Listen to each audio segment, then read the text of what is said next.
Now we're going to review the conditional formatting feature using color rules. To start off with, we want to make sure we clear out all the previous conditional format that we've applied. So click on the little drop down under column 2, choose Remove Conditional Formatting and choose All. That clears it out. Then we want to make sure we highlight the table, and we're going to click on the drop down, choose Conditional Formatting, and choose Background Color. So we're going to change the format by to rules, and we're going to specify the range that we're looking for.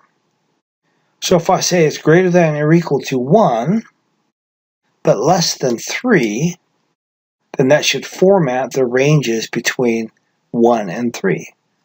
Now if you press OK, then it formats it accordingly.